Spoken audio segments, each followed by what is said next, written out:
Hello again, Ukok here, and I'm about to do yet another part of the tour around my garden for my grow brag.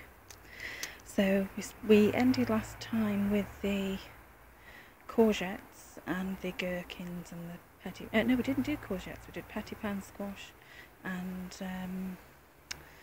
gherkins. So this time we're going to start this side, and I'm going to show you the other potatoes that are over here, which have also flopped all over the little walkway that was there, so you kind of had to tread on it all, which is a shame.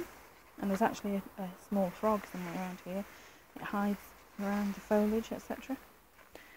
So we have, now I can look backwards at the frame and see, can you see the various patches where, in fact, the peas, which are supposed to be climbers, didn't actually, I don't know, weren't born with the makeup or whatever it needs to know that the intellect, can a pea have an intellect? I don't think so, but you know, its tendrils didn't grasp onto the frame that I made, and I won't be using this frame next year. I don't think it's been terribly worth the effort.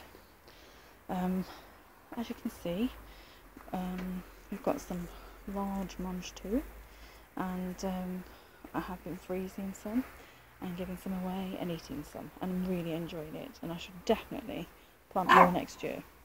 Bella! I have actually got some more that I grew from seed not long ago, and these are doing very, very well, so hopefully there'll be lots more mange to come, so it's like a second round, which is fabulous. And let's have a look. Yeah, I think these are French beans. Well, they're not, because there's no beans on, but it's all leaves at the moment, but they're going to be French beans.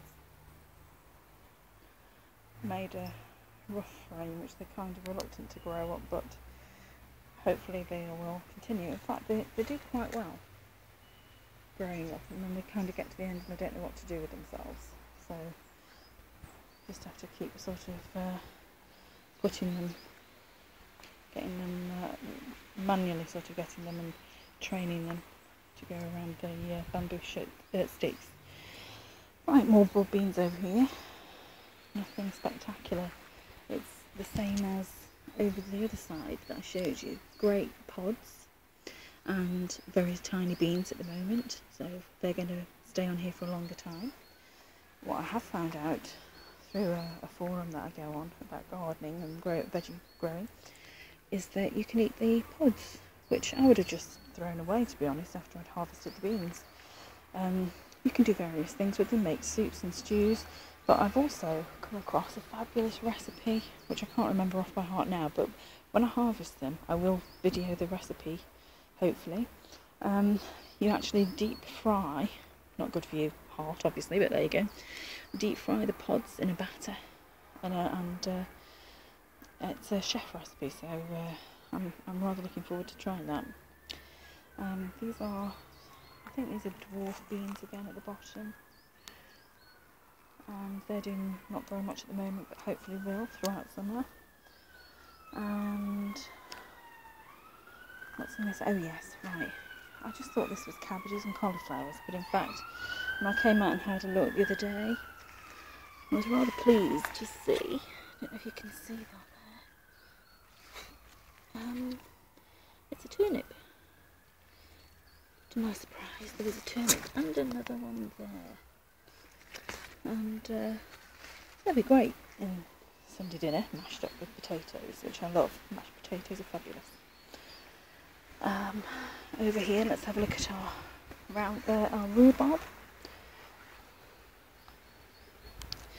which is doing really, really well, and has, I don't know how many crowns there will now be in this, because I just grew it all from seed, and I presumed that, such as this one, which is really quite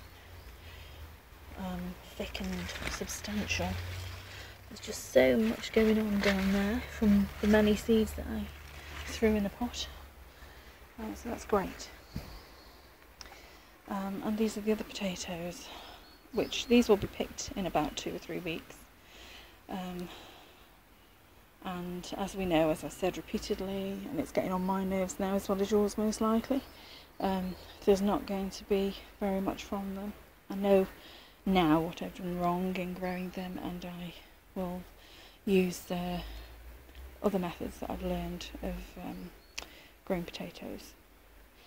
This bed is a raging success as far as I'm concerned, because we have some red cabbage growing under here, which will be for around, I don't know, the end of autumn, winter. And we have squashes and courgettes growing in these. This, if you can remember this bed before, and now look at it. If you look on one of the other videos, you'll be able to see individual plants that I'd planted in here only a few weeks ago. And now it's hard to tell where one plant ends and another begins, which is fab. It's a bit hard to get to them all though and see what's growing. So I just want to show you how well the courgette's doing, which is not ready to be picked really because it's quite big. So isn't that lovely? That's a nice large courgette. And there's another one, you can tell the ones that are male are these thin ones, and they won't produce courgettes. The ones that are female are the producers. I was going to crack a joke then, but I won't. So here we have one courgette which is very large. Here we have the beginnings of another courgette growing. That will thicken up to be like that one. Ah, ouch, they're sharp by the way. And there's another one growing here. They're not sharp, but they have prickles on, as do the squash. I don't know, you probably can't see them on this, but you have to be careful really how you get them. I don't know if you'll see any of this because there's the leaves in the way, but yeah, so that's producing three courgettes, sorry, and there's £30 squash growing in there as well, and more courgettes and what have you, squash plants. I think we're going to end up going over to the cabbage bed over there. Okay, Belle. Oh, this has got cabbage, cauliflower, hopefully. And now we know it's got Sweden. Hello, you're beautiful.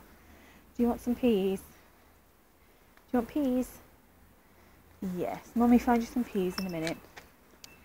Right, so let's just have a look here. Three more outdoor tomatoes. And I don't know if it's because these ones are in pots and outdoor, but they're not faring as well as the others. Well, when I say that, they're doing fine really, but there's no tomatoes on them. This parsley, I've learned now not to stick it all in one pot. You have to put a smaller amount in and allow it to really develop like this. I'm going to find you some peas in a minute, Belle. Yes. Yes, Mummy find you some peas. Yes. Good girl. Beetroot leaves with beetroot growing underneath, hopefully, and chard. More beetroot. Tiny little Swedes or turnips, whichever they are. Some carrots, baby carrots.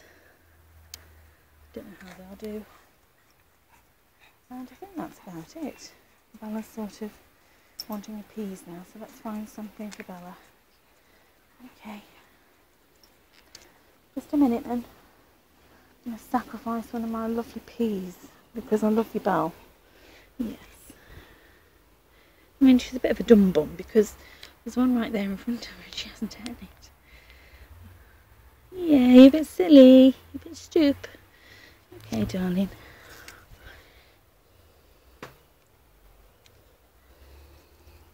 Well, thank you very much for joining me again on my tour around the garden, and I'll do another grow brag next week hopefully. So thanks very much for watching, and I look forward to you joining me again. Take care now, God bless, bye.